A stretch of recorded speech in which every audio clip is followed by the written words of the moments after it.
Hi, it's Amy from the Ross Farm.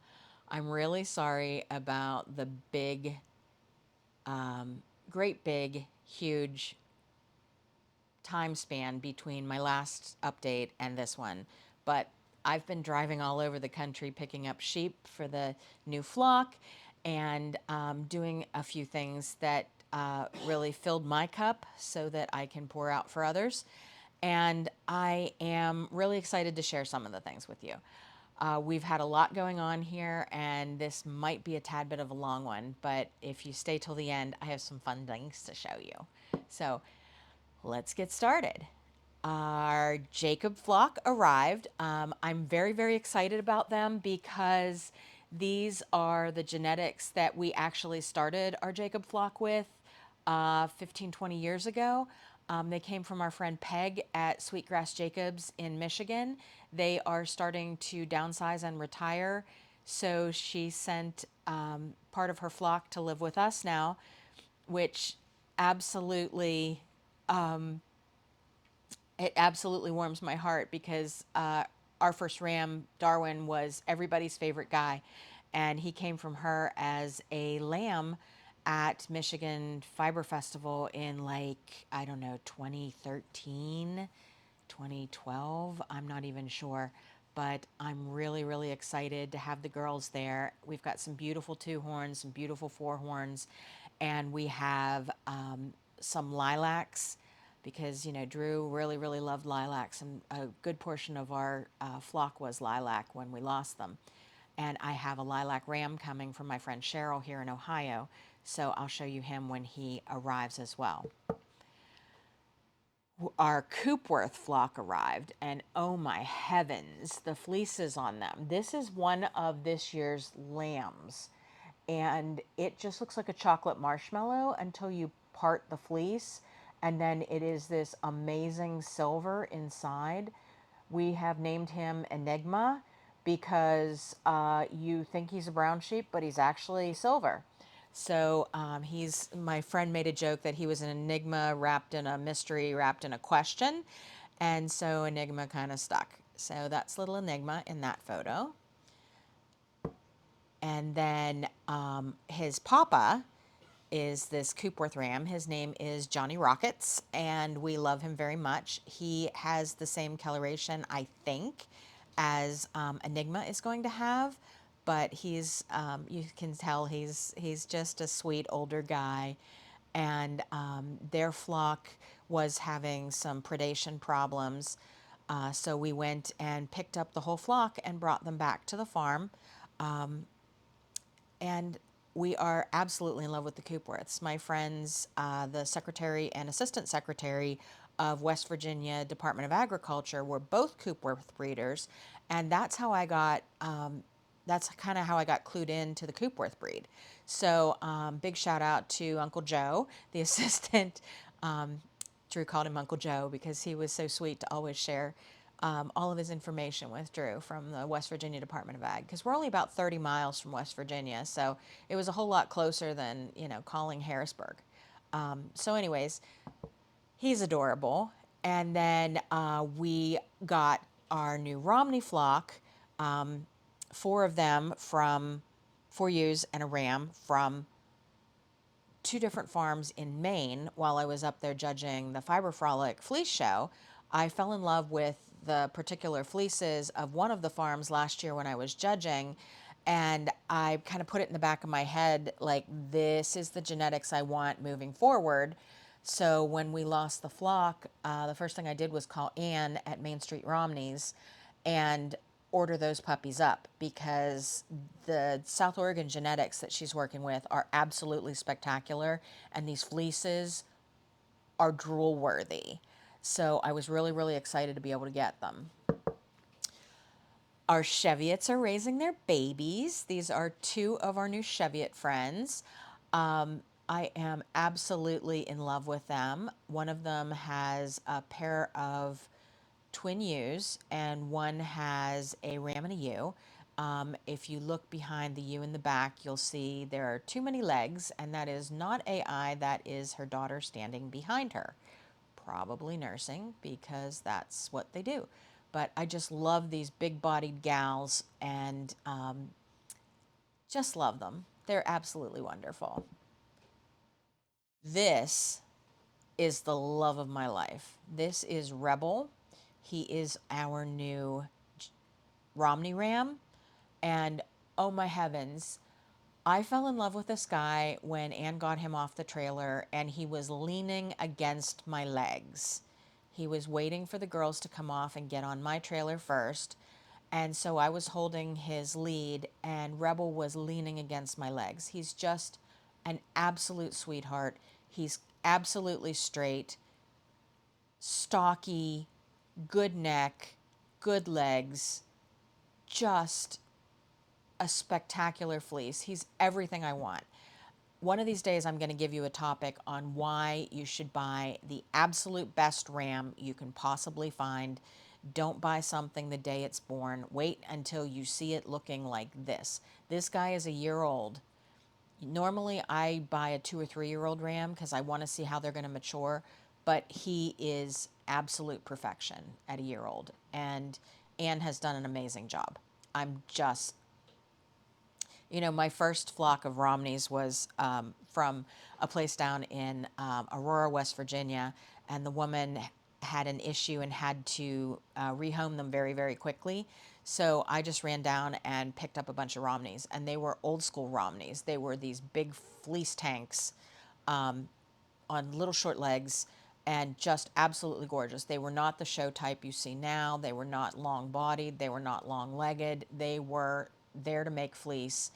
And I absolutely love them. And I know you've seen photos of our special ram Moon Bear and then his son Teddy Bear that we used for many years. And so I'm really, really glad to have my Romneys back. There are certain breeds that I need to have. They are part of the history of our farm. I have pictures from the 1930s of my great grandfather's Romney flock.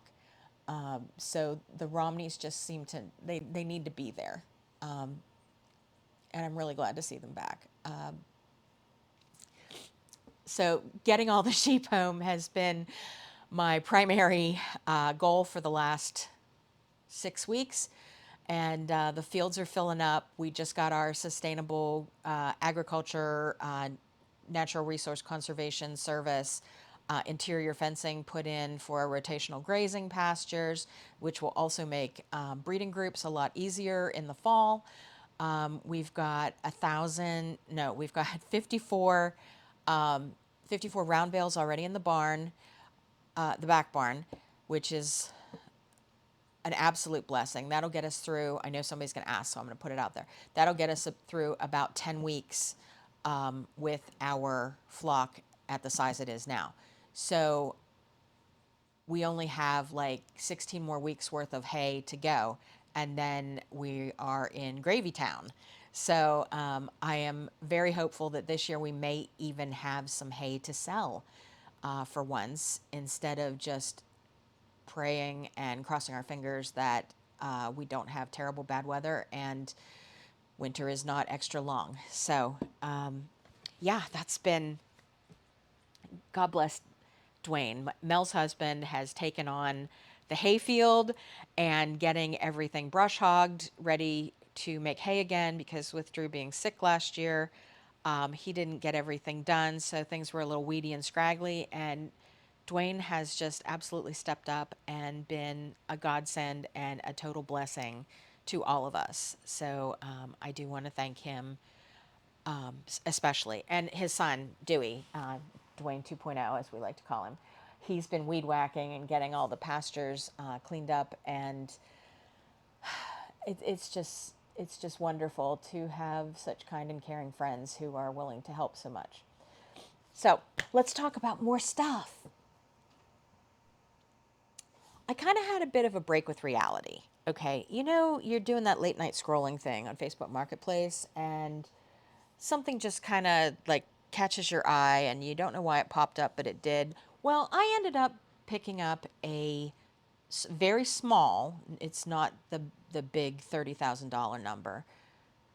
It's a 12-inch throat Jazz 2, Baby Lock Jazz 2 with a small tabletop grace frame. And so now I can do my own long arm quilting, long arm quote unquote. I'd call it more like medium-ish arm, medium-ish arm quilting on some of my smaller pieces. It says you can do a king size quilt on that, but that just sounds like that's pretty terrifying. So a lot of the stuff that I do is like cushions, or pillow covers, and wall hangings, and lap quilts, and all of those I can put on that frame and quickly and get them done. So I'm really excited about that, and that will save me like hundreds, thousands of dollars a year on quilting fees. John is looking at me. Quilting fees at my local quilt shop here, Polka Dot Pincushion. So I'll only have to take her the big stuff. So I'm really excited about that. And I'm really grateful to the woman who was upgrading and sold it to me for less than what she was going to get for trade in on her new system. So thank you to her as well.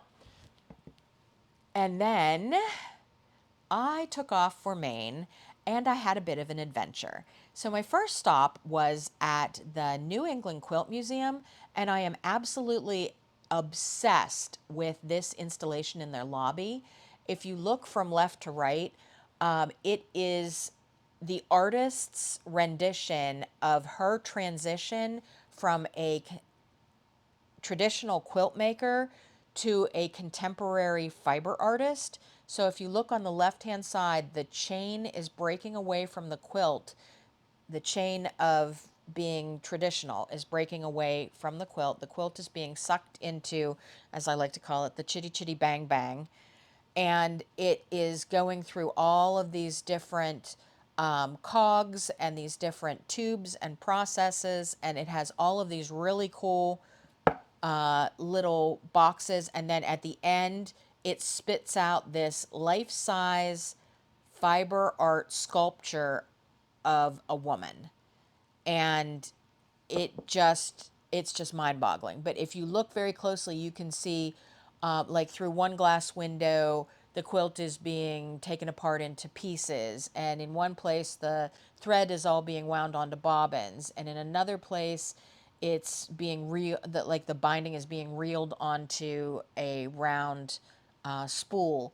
And then in the what I've been calling the Miss Frizzle magic bus spit out end, you'll see some of the blocks from the original quilt are in the spinning. It doesn't actually spin, but you can sort of see that it does. So this is one of the little areas that the quilt, quote unquote, travels through on the journey from becoming a traditional quilt to becoming this fiber art sculpture. And I will drop the artist's name and a link to her website about this quilt into the description for the video, because she's amazing. But that's the quilt right there being sucked into the machine, the chain breaking. It's just epic. I think everybody should see this up close. If I didn't have someplace to be, I would have sat there for hours. So these are some of the quilts that I saw when I was in the Quilt Museum. There are some that are slightly contemporary. There are some that are very traditional. I was able to find some.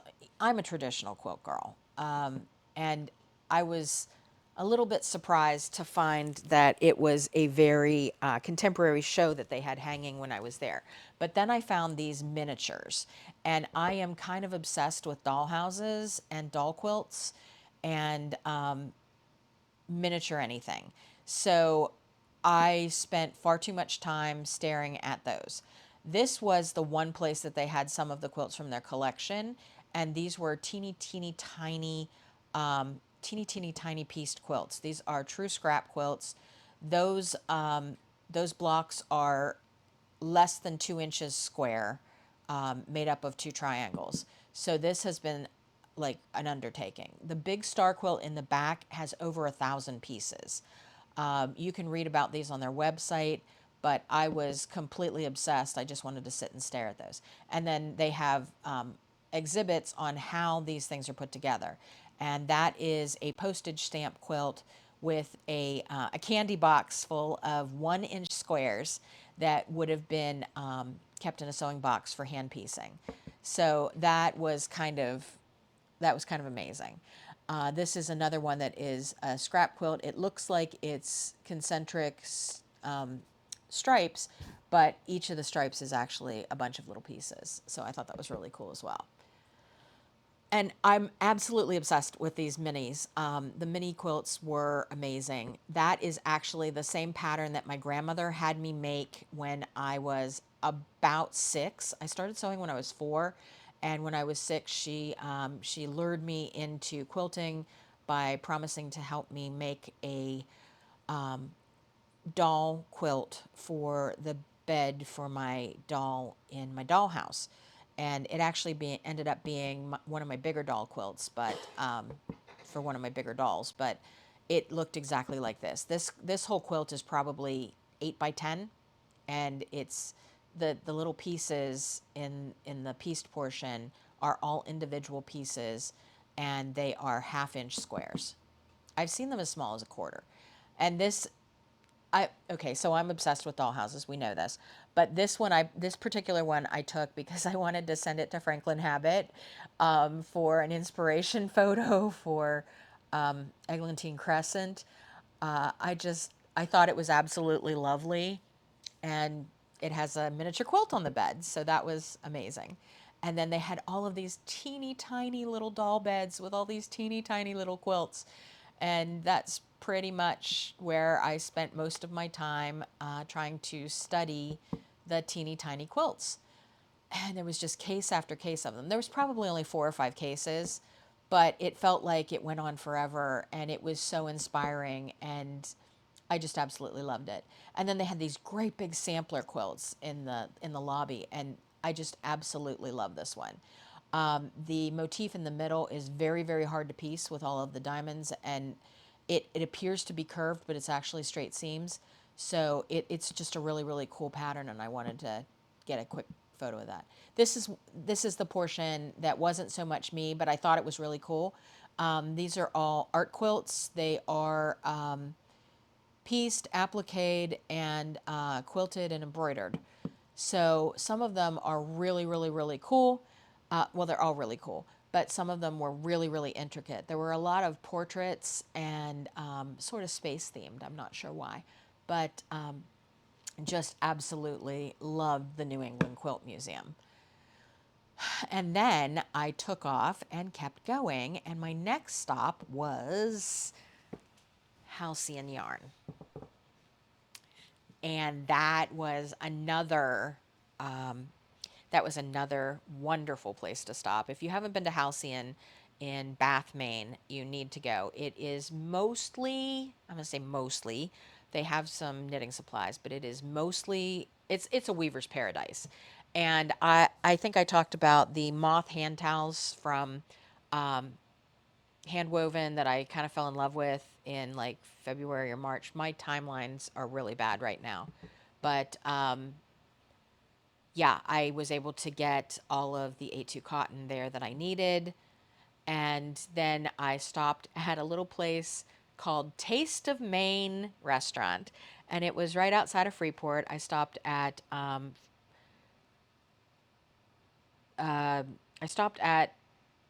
Cottonweeds Quilt Shop and also Mother of Pearl Yarn Shop in Freeport. Both are excellent. And if it sounds like I'm traveling, I'm stopping in a lot more shops lately, it's because I downloaded an app called Needle Travel, and I can literally just put in where I am and where I'm going, and it will show me all of the shops of whatever I'm looking for. I can limit it to uh, knitting shops, I can limit it to sewing shops, I can limit it to quilting shops, or I can just get all of them.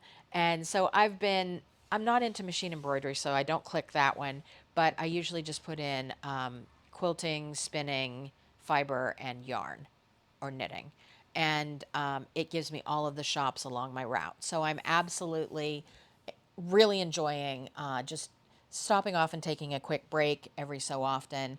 At this stage of my life, I have been told that I should stop and walk around every 2 hours to keep the blood flowing in my lower legs instead of just driving like a crazy person. And so it's really absolutely wonderful to stop there. So this is the view out the window of the bed and breakfast that I stay at in Maine. It's called Blueberry Fields. It's in Washington, Maine. And that's where I stay every year when I'm working at Maine Fiber Frolic. And it's literally surrounded by blueberry fields. Those are blueberry bushes in this photo just at the edge of the lawn. And every year, a company comes and harvests all their blueberries and then individually quick freezes them, and they have massive freezers in the basement of the bed and breakfast. And in the spring, they tap their maple trees. So I had blueberry pancakes, not that. I had blueberry pancakes with syrup and eggs all made on the property. So that was kind of amazing.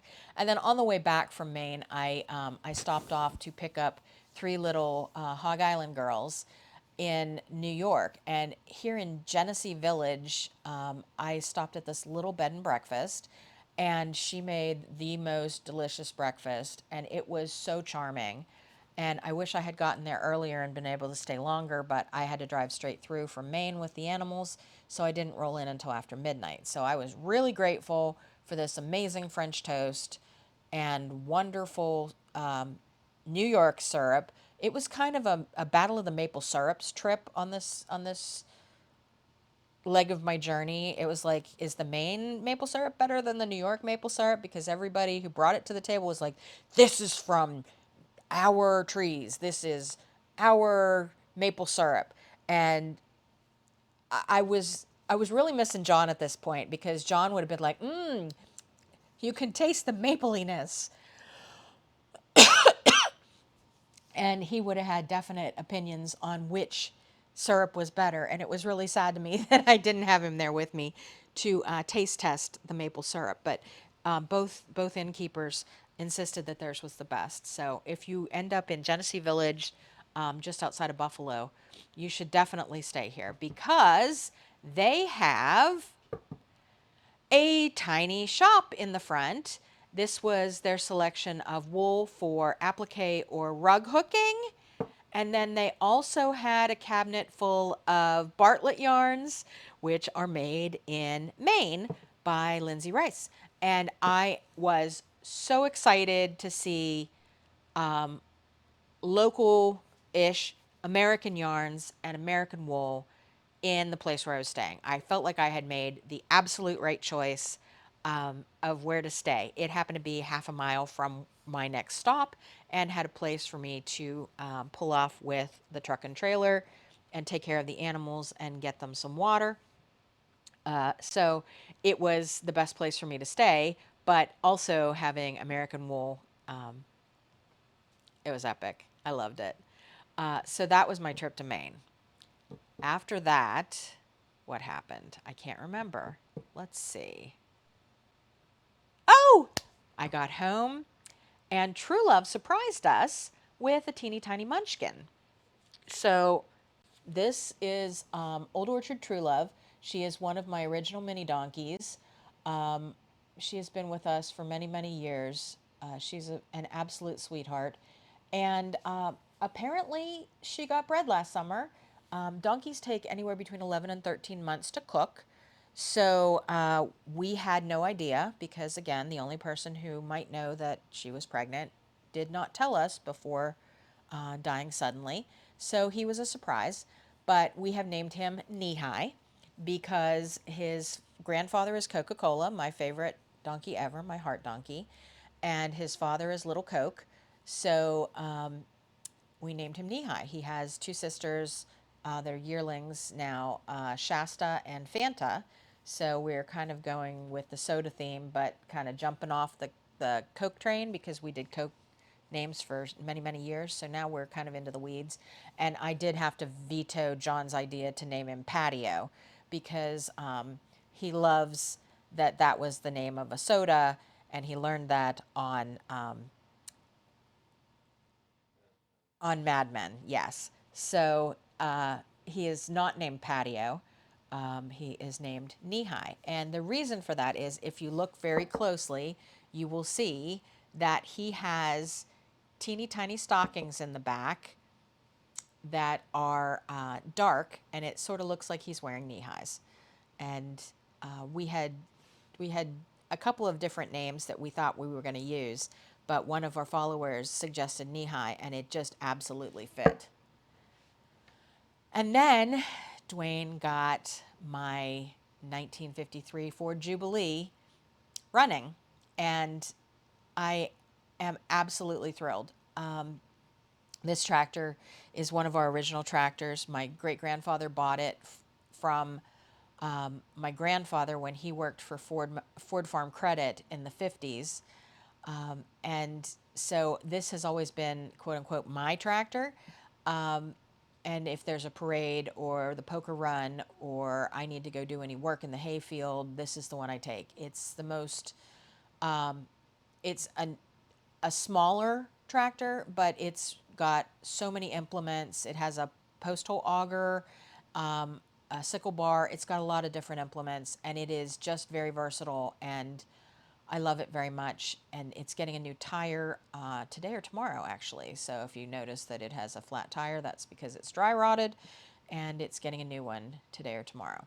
So I'm very, very excited to see it out and running again, and that means that I can go rake hay if anybody needs me in the hayfield. And John is looking at me because he knows how much I love to be in the hayfield. So last weekend I was at StitchCon and I got to meet these four lovely ladies at table 40, and we had such a good time. We did nothing but stitch for about 3 solid days, and it was the break I needed to kind of reset my brain and prep for this wild summer of working and traveling and moving a barn and all of the things. So it was really, really nice to just kind of be with other people who enjoy the same things that I enjoy, but also kind of alone with my thoughts. And it was my first time, so I had to hold the sign that says my first StitchCon. It was also Tessa's first time. She's on the right in the photo, my left. And Caroline and Sylvia and Melba, they were just delightful. And I'm so excited to have new stitchy friends. And now I'll show you what I made, because I have been stitching like crazy. And I'm actually missing the one that I finished at StitchCon. I didn't remember to grab that. But I did show a few of these on Instagram, and these are over the last couple of many weeks while I've not been able to use my hands for much else. So the first one I did was Long May You Wave, and this is a shepherd's bush. And I did You Are My Sunshine, because that's what my dad would sing to me when I was a little girl. It's also shepherd's bush. And I did a set of three, and I'll have to link to the pattern maker on these ones, but these are a set of three pieces that will become little pillows. I have this big hand hewn kind of long wooden bowl, and I saw a decorated photo of all of these little stitched pillows in this long, like, trencher bowl, and I thought that would look really cute on the coffee table. So I started making tiny pillows, and they're all stitched. Now I have to put them together. So I'll show you what it looks like when I get it done. But this was my kind of epic undertaking. For some reason, when I get a book of cross stitch patterns, I feel like I have to make them all.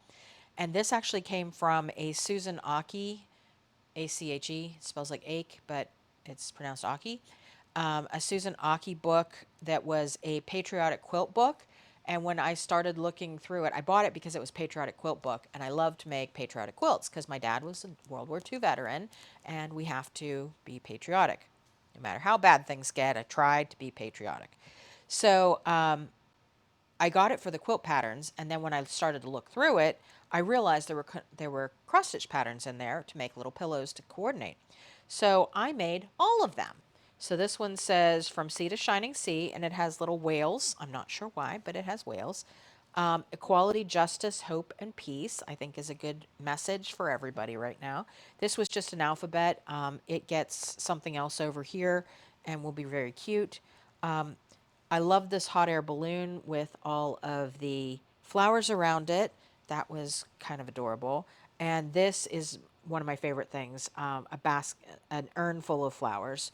So that was, and these are all stitched with Aura Floss, which was something new to me, and I'm kind of obsessed with it. It's put out by the Aurifil Sewing Thread Company, but it's actually a 6-strand floss, just like DMC or Weeks or any of those.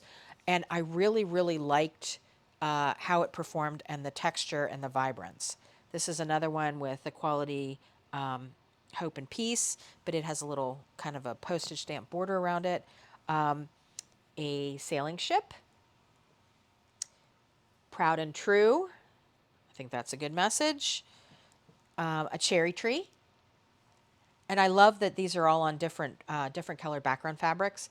And it's this one is my message of the day. This land is your land, and this land is my land. So I love that. I just got all of those finished. I'm working on another piece, which is in my bag that I didn't bring over here. But now I'm doing a mini band sampler, the Mary Halsey 1739 mini band sampler. And it is actually a kit that my dad bought me in about 1983, when I was like 12 years old. And yeah, I found it in a box from my childhood home and pulled it out and thought, oh, I love this. I still love this. I want to make this. And it went into all of the rotation. And when I was getting ready to leave last week, I found it and I thought, I'll just throw it in there and maybe I'll get to it. And when I finished the piece that I was working on that I didn't bring, that was the one that spoke to me. So I pulled it out. And for Father's Day, I worked on a cross stitch kit that my dad bought me when I was a teenager. Actually, not even a teenager, at Colonial Williamsburg. And the thing with those band samplers, the one that I'm doing right now, is they're from a company called The Exemplary, and they reproduce all kinds of historic samplers from museum collections. So I'm all about that. If I'm going to stitch something that doesn't have a sheep on it, it's going to be something historic. So, or patriotic, apparently. I'm in a very patriotic place right now. I don't know why. But I think it's the America 250 thing. I'm just really feeling the red, white, and blue. So we are really excited to be stitching again. My hands are working a little bit better. And yeah, that's the thing I wanted to tell you. After the 14 months of being in excruciating pain, I now have a diagnosis of rheumatoid arthritis. And I am dealing with the new medications and trying to figure out what my new normal is. So if you're an RA girly and you have any tips or tricks, please feel free to drop them in the comments or reach out to me personally, because I got to figure this out. This is something I will live with for the rest of my life, and I want that to be long and as pain-free as possible. So if you have any input on that, that would be great. I think part of the reason that I've been in so much pain for the last 14 months is because everything that has happened to me has caused a flare on top of a flare on top of a flare, while I was waiting to be diagnosed and get treated, which has been a story for another day. So, yeah. So if you see me and I have a little bit of a limp or I look a little bit different, it's because I'm dealing with rheumatoid arthritis. And it's just going to keep going as long as I can, doing as much as I can. So that's my story. And you can subscribe to our social media at Ross Farm on Instagram, Ross Farm Fibers on Facebook, Ross Farm Fibers on YouTube. As I said last time, if you subscribe and like and comment, that really helps the channel. It helps us to build. I found out last weekend that because I am stitching and talking about it, I am apparently now a FlossTuber, which is super exciting. I didn't know that was a thing. until right before I left for StitchCon. So FlossTube, which makes me wonder, like, my spinning, is that wool tube? Is that spin tube? What is it? I'm going to do a deep dive down a rabbit hole while I'm traveling for 8 hours tomorrow, starting at 5:30 a.m., to go to Black Sheep Gathering. I'm so excited. So I'm judging Black Sheep Gathering all day Friday and half a day Saturday, and then I have 3 classes Saturday afternoon and all day Sunday, and I'll be home on Monday. But there's supposed to be over 400 fleeces, and I'm a little bit overwhelmed by that. So if you are going to be at Black Sheep Gathering, please stop by and say hello. Tell me where to go get something good to eat, because after I do all that, I'm going to need to eat something. And Mel won't be there to make sure I stay hydrated and have a snack. So it's probably not going to happen. She's kind of in charge of the care and feeding of me most of the time now. So I'm really excited to go to Black Sheep. I haven't been there before, and it's going to be epic. 2 of the 3 classes are completely sold out.